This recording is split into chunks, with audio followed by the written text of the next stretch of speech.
इसलिए भगवान यहां कह रहे कि उस योग को भली भांति समझ लेना चाहिए। जब वह परमात्मा में स्थिर है और बड़े भारी दुख से चलायमान नहीं होता, वैसे व्यक्ति को इस दुख रूप संसार के संयोग से रहित, इस संसार के जितने भी क्रियाकलाप हैं, इन सब से हटकर जिसका नाम योग है, योग यानी प्राप्ति, मिलना, उस प्रक्रिया को, उसको समझना चाहिए, उस योग को जानना चाहिए।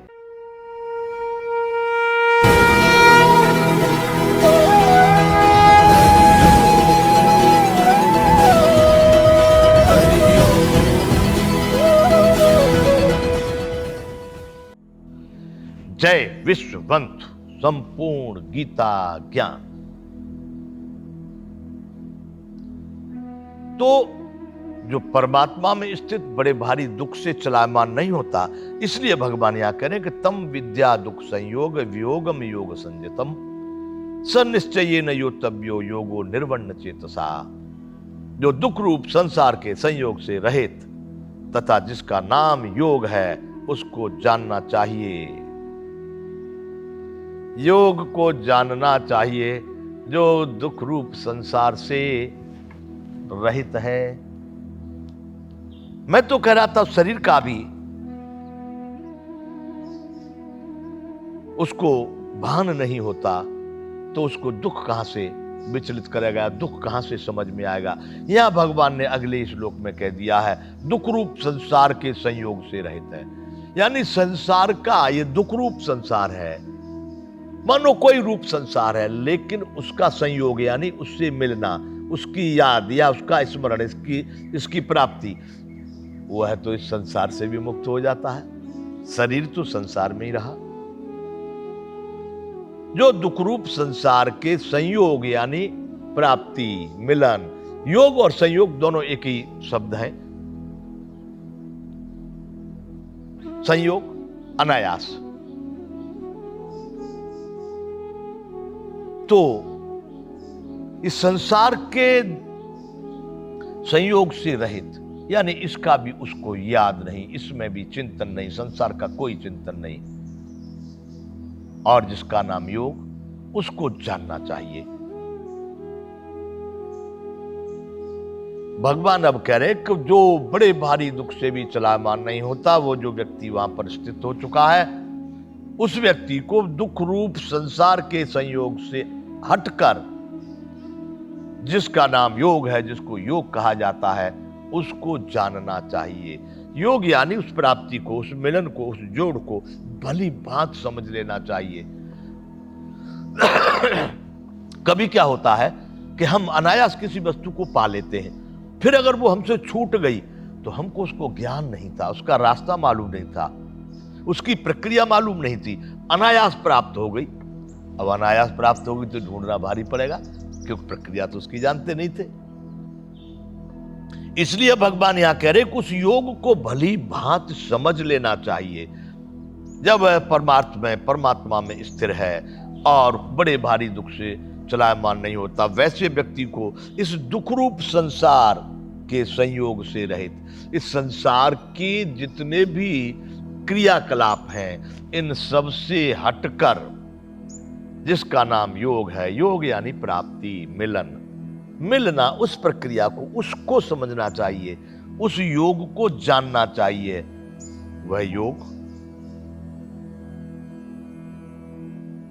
वह योग न उकताए हुए अर्थात धैर्य और उत्साह युक्त चित्त से निश्चय पूर्वक करना कर्तव्य है।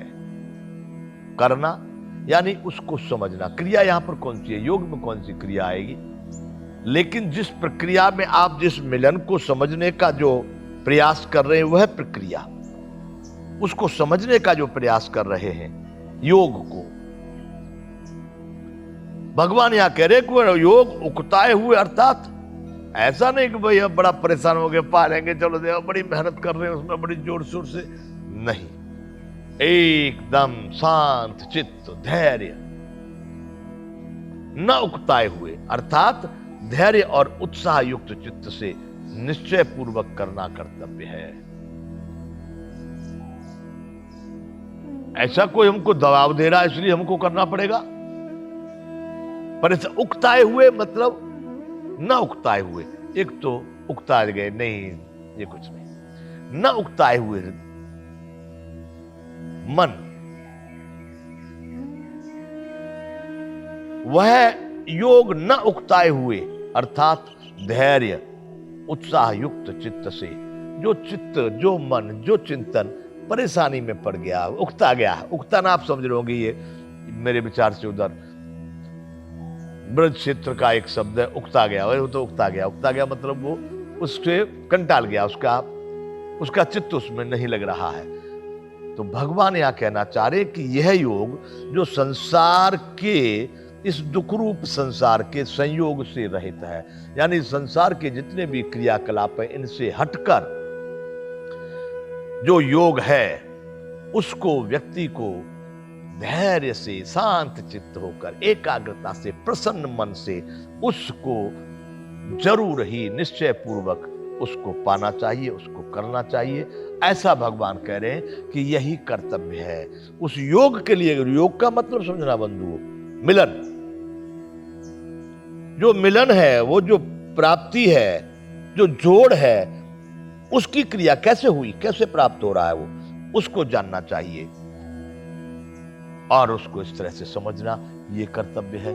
क्योंकि अगर बगैर समझे अनायास संयोग जिसको कह रहे हैं, आपको वो वस्तु प्राप्त तो हो गई लेकिन आपने उसकी कोई प्रक्रिया कोई पद्धति कोई फॉर्मूला कोई सूत्र कोई उसको जाना नहीं है और कदाच वो फिर आपसे आउट होगी, छूट गई हट गई, अब कैसे पाएंगे क्योंकि आपको उसकी प्रक्रिया मालूम नहीं। किसी भी विद्यार्थी को आप सीधा सीधा उसका उत्तर दे दो लेकिन फॉर्मूला आपने सूत्र नहीं बताया तो वो परीक्षा में कैसे पास होगा, वो सूत्र तो जानता नहीं है। सीधा सीधा उत्तर आपने उसको सिखा दिया। इसलिए भगवान यहां कह रहे हैं कि उस योग को प्रसन्न चित्त आनंदित धैर्य से न उकताए हुए चित्त, मतलब जिसमें कंटाला नहीं, कंटाला शब्द मुश्किल लिए कर रहा हूं, हमारे गुजरात कंटाली गए मतलब उससे परेशान हो गया छोड़ दिया, वैसे चित्त से उस योग को निश्चय पूर्वक उत्साह पूर्वक उस प्रक्रिया को निश्चय पूर्वक करना ही कर्तव्य है। कर्तव्य यहां कह दिए क्योंकि इसको करना इसको जानना ही कर्तव्य है। ये जान लिया तो ये इतना उत्तम कर्म हो जाएगा कि जिससे वह प्राणी कभी विचलित नहीं होगा अपनी स्थिति से। उस परम ब्रह्म परमात्मा को एक बार पा लिया फिर नहीं हटेगा। क्यों? ये प्रक्रिया आपने सीख ली। कदाच भूल चूक में इधर उधर को गए, आपके पास सूत्र तो है, आप तत्काल वहां पर पहुंच जाएंगे, तत्काल आप पालेंगे। इसलिए भगवान ने ये क्या कि तम विद्या दुख संयोग वियोगम योग संजितम स निश्चय न योतव्यो योगो निर्वण्य चेतसा।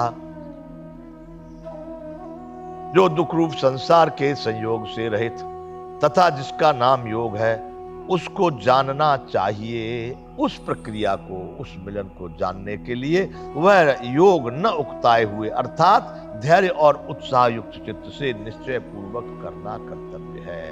आनंद और परम प्रसन्नता धैर्य के साथ उसको जानने की प्रक्रिया करना कर्तव्य है। संकल्प प्रभवान कामास त्यक्त्वा सर्वान् शेषतः मनसैवेन्द्रिय ग्रामम विनम्यम समन्ततः। विनियम्य समन्ततः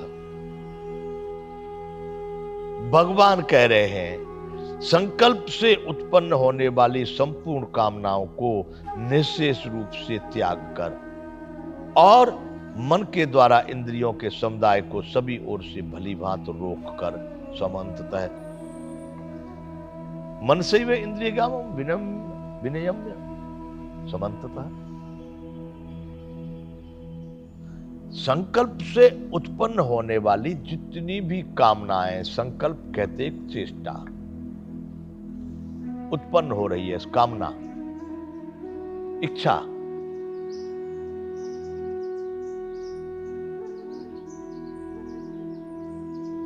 उनको निःशेष रूप से त्याग कर बिल्कुल शेष न रह जाए।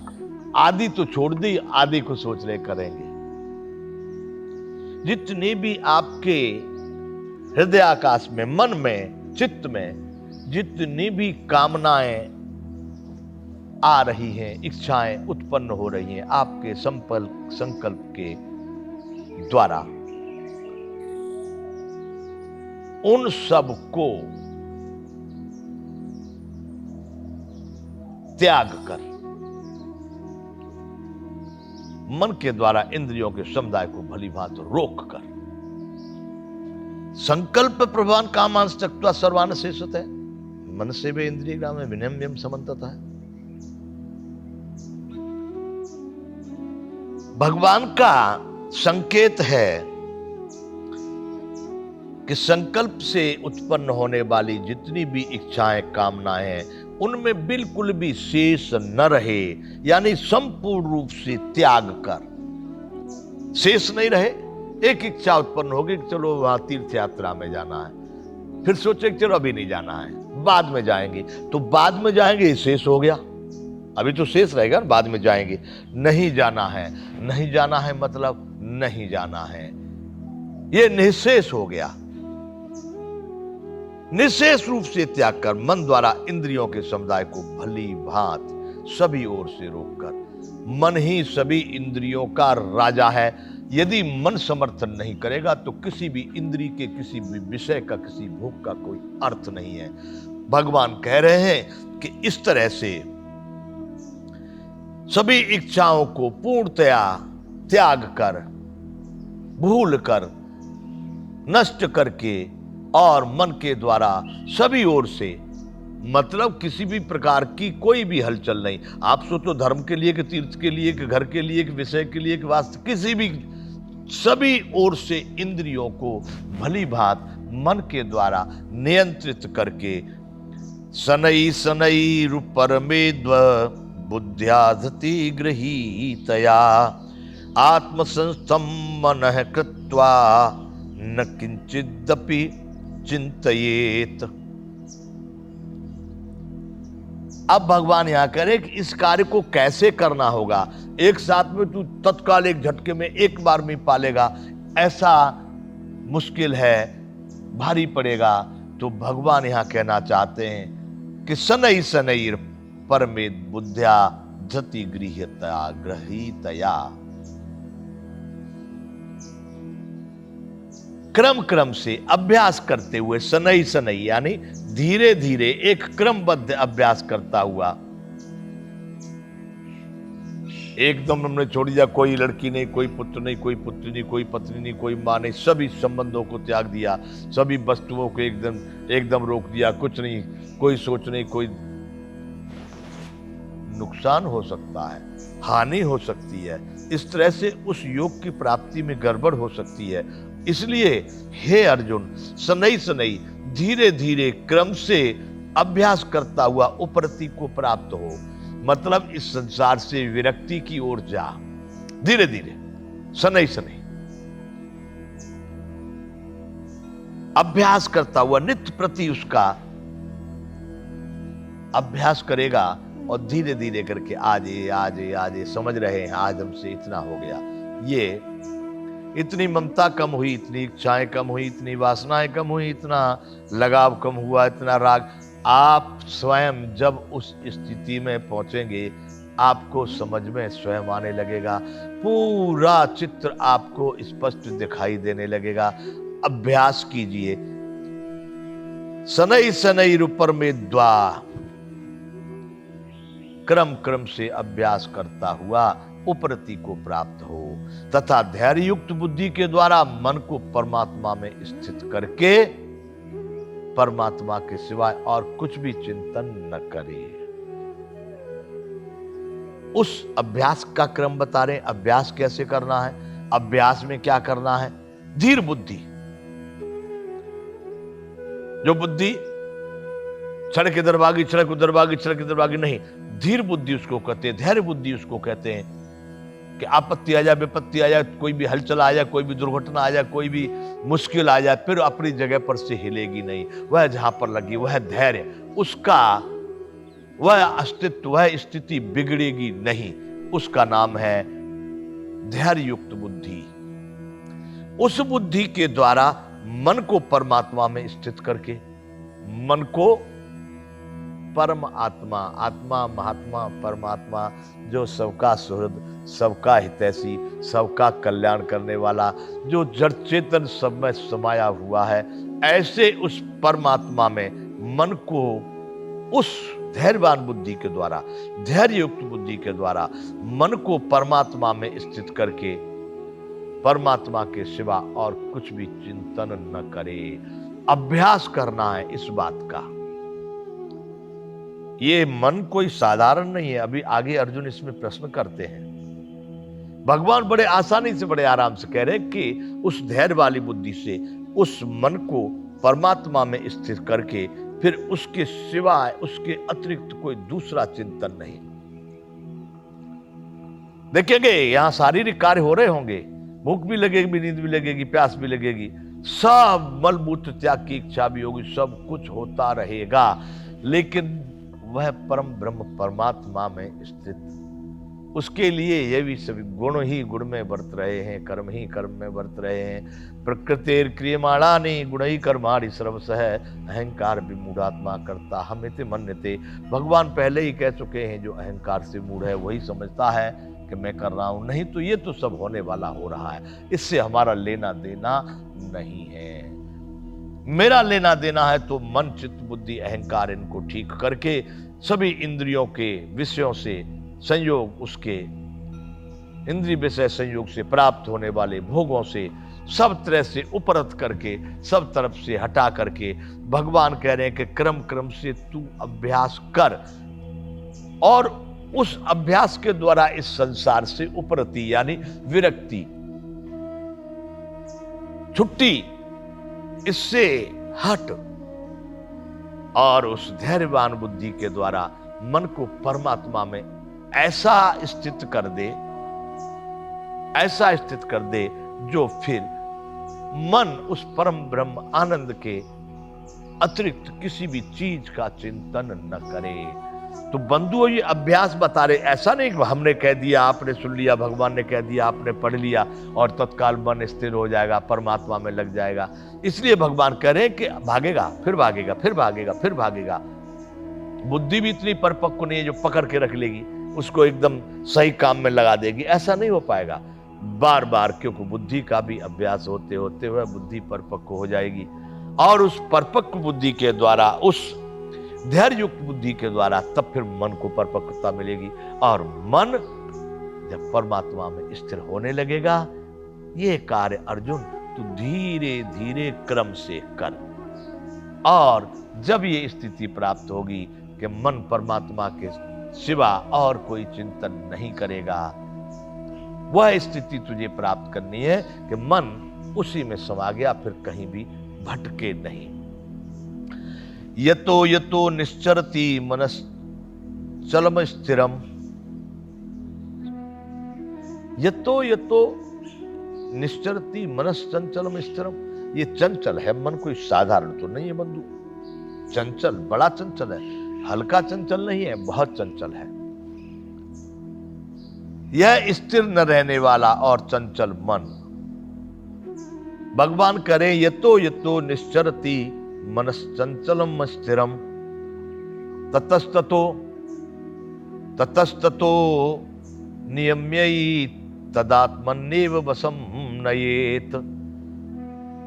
यह स्थिर न रहने वाला अर्थात चंचल मन जिस जिस शब्दादि विषय के निमित्त से संसार में विचरता है, उस विषय से रोककर यानी हटाकर इसे बार बार परमात्मा में ही निरुद्ध कर अभिप्राय उसी में लगा।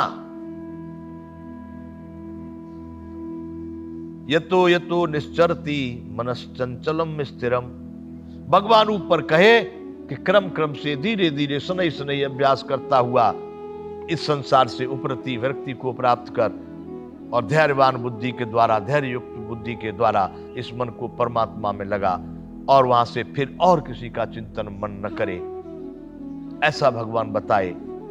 बुद्धि के द्वारा मन को परमात्मा में स्थित करके और कोई चिंतन न करे। भगवान करे धीरे धीरे ये कार्य होगा बंधु। क्यों? यहां अगले श्लोक में भगवान ने कह दिया, यतो यतो निश्चरति मनश्चंचलम स्थिरम ततस्ततो नियम्य तदात्मनेव वशम नयेत। यह स्थिर न रहने वाला मन, अभिप्राय या चंचल मन, जिन शब्दादि विषय बंधुओं बार बार मैंने इंद्रियों के विषय में बताया है। शब्द आदि, कान का विषय क्या है? कान एक इंद्री है, इसका विषय क्या है? शब्द। अब शब्द आदि, आंख का विषय क्या है? रूप यानी दृश्य। नाक का विषय क्या है? गंध। ये ज्ञान इंद्रियां हैं, इनको ज्ञान है। रसना, जीव का विषय क्या है? रस। और त्वचा का विषय क्या है? स्पर्श। तो यहां भगवान कहते हैं कि ये स्थिर न रहने वाला ये मन बड़ा चंचल है।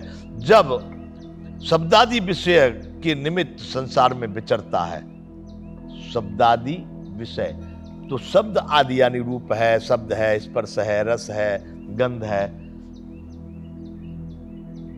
मन अकेला कुछ नहीं करता, कुछ नहीं करता। यदि कोई कार्य होगा तो इस इंद्रियों के साथ में, जिस इंद्री के विषय में मन भी अपना सहयोग दे देगा, वह कार्य आगे बढ़ेगा, वह कार्य आगे होगा। तो मन इन इंद्रियों के विषयों के माध्यम से ही अपना कार्य करता है, यानी संसार में विचरता है। जहां जो देख लिया वहां पहुंच जाएगा, सुन लिया वहां चल जाएगा। कोई अभी आपको कहने लगे कि भाई फलाना गाली दे रहा था, तो मन उसमें जो है अपना कुछ न कुछ उद्वेग शुरू कर देगा। कोई आपसे कह दे वो बहुत आपकी प्रशंसा कर रहा था, तो उसके लिए कुछ और दूसरा चिंतन करने लगेगा। इसलिए भगवान कह रहे हैं कि ये स्थिर न रहने वाला चंचल मन जिस शब्दादि विषय के निमित्त संसार में विचरता है, संसार के जिन जिन विषय भोगों में घूम रहा है, यात्रा करता है, विचरता है, उस विषय से रोक कर, हटा कर, इसे बार बार परमात्मा में ही लगा। ऊपर जो बात कहे उसको यहां कह रहे हैं कि मन इतनी आसानी से नहीं लगेगा। धीरे धीरे मैं क्यों कहना चाह रहा हूं अर्जुन कि शनैः शनैः परमेद बुद्ध्यादतीय गति ही तया, मतलब इसको क्रम क्रम से धीरे धीरे करके इस अभ्यास करता हुआ उस उपरति को, संसार से विरक्ति को प्राप्त कर धैर्य युक्त बुद्धि से इस मन को परमात्मा में लगाने का अभ्यास कर। क्योंकि है स्थिर न रहने वाला मन जब जब जिस इंद्री के शब्दादि विषय जो है रूप रस स्पर्श गंध और शब्द, इनके माध्यम से जहां जहां संसार में ये विचरण करता है, जहां भी ये भ्रमण कर रहा है, उसको वहां से फिर रोक के ला। शनैः शनैः मतलब धीरे धीरे, क्यों फिर भागेगा तू, फिर रोक के ला, फिर भागेगा, फिर रोक के ला। कहां पर लगाना है? ये जहां भी संसार के विषयों में भ्रमण करेगा, तू वहां से इसको पकड़ के फिर लगा दे। उस शुद्ध हुई परमात्मा के द्वारा धैर्य युक्त बुद्धि से इसको बार बार परम आनंद स्वरूप उस परमात्मा में ला करके छोड़ दे।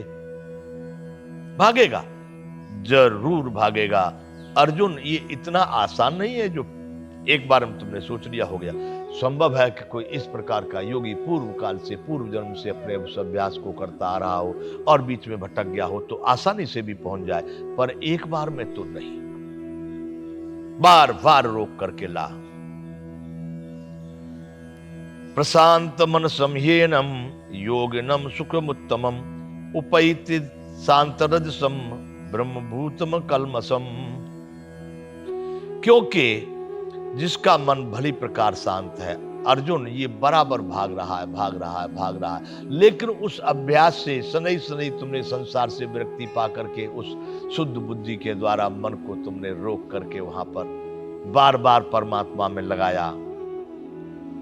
और अगर ये स्थिर होने लगा, रुक गया, जिसका मन भली प्रकार शांत है, जो पाप से रहित है, फिर पाप तो क्या होते हैं? पाप इस संसार के विषय विलासता और भोगों में, इस संसार के नश्वर पदार्थों में जो प्राणी भटक गए हैं, जो मानव भटक गए हैं, जिनको इन नश्वर पदार्थों में बहुत बड़ा लगाव है, वही पाप कर्म करते हैं। क्योंकि पाप कर्म शाश्वत में नहीं होते, उस नित्य में पाप नहीं होता, उस परमार्थ, उस परमानंद, उस परमात्मा में कभी भी पाप नहीं है।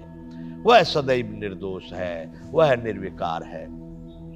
तो इसमें पाप होते, तो क्योंकि जब मन भली प्रकार शांत है, जो पाप से रहित है और जिसका रजोगुण शांत हो गया है। अब बंधु यह एक बात आ गई, रजोगुण, एक नई बात आई। पाप रहित हो गया, पाप से मुक्त हो गया, शांत हो गया। क्योंकि उस परमात्मा में बार बार आप इसमें स्थिर करते रहे, थोड़ी स्थिति उसकी बनी, थोड़ा शांत हुआ और पाप से थोड़ा मुक्त हुआ, जिसका रजोगुण शांत हो गया है। रजोगुण जो रचना करने की जो भी एक चाह है, जो धारणा है, कुछ बनाने की, कुछ पाने की, कुछ करने की, ये हो गया रजोगुण। बंधु इसी गीता में एक अध्याय पूरा गुण त्रय विभाग योग के नाम से आएगा, जिसको 14वां अध्याय कहेंगे। तो वहां पर रजोगुण, सतोगुण और तमोगुण, इन तीनों की प्रक्रिया अलग अलग ढंग से, सही ढंग से बताई गई है। रजोगुण, रजो राजा रजोगुण, रागात्मक बुद्धि। रजोगुण से जितने भी रचना के कार्य होते हैं उसको समझ ले। सतोगुण से उसका पालन होता है, तमोगुण से उसका विनाश होता है। ये तीन प्रक्रियाएं बताई गई हैं।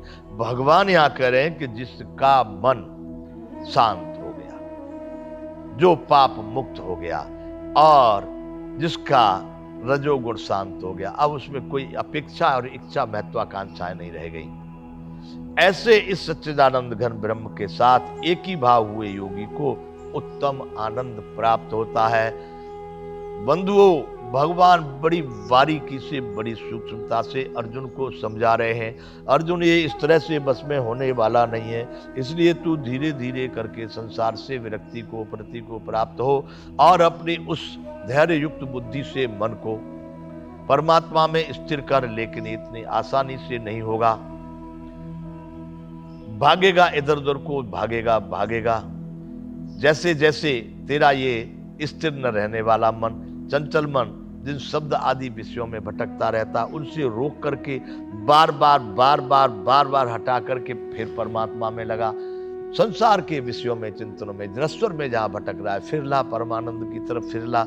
जब ये इस तरह से बार बार अभ्यास करके उस परमानंद में ठहर जाएगा, स्थिर हो जाएगा, पाप मुक्त हो जाएगा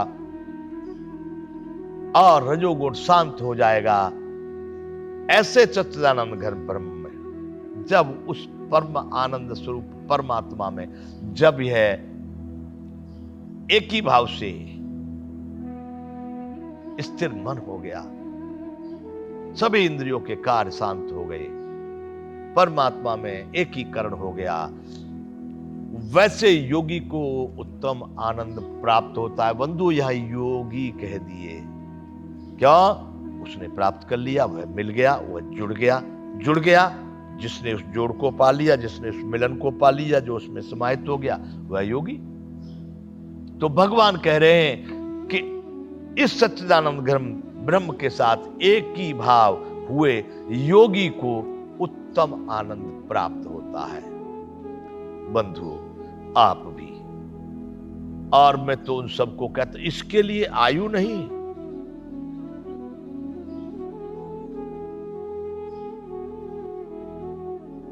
कोई सीमा नहीं है। बचपन से लेकर के अंतिम सांस तक कहत कबीरा जाने दे भाई, जब ते चेते तब ते ही सही। बंधुओं, मैं आज यहां पर भारत में इस गीता को अध्ययन करने क्यों निकला? मैं यहां पर अपने बुजुर्ग, वडील, माता पिता, जो पितृ कहे जाते हैं, पूर्वज कहे जाते हैं, उन वृद्धों की स्थिति देख रहा। उन्होंने कोई योग का साधन नहीं किए, उन्होंने कोई भी संसार से उपरति का कोई साधन नहीं किया, अपने बच्चों को पालने पोसने में लगे रहे और उससे आज उनकी स्थिति क्या है बंधुओं, देख करके बड़ी करुणा, दया आती है। यहां पर अभी हम विराम करेंगे।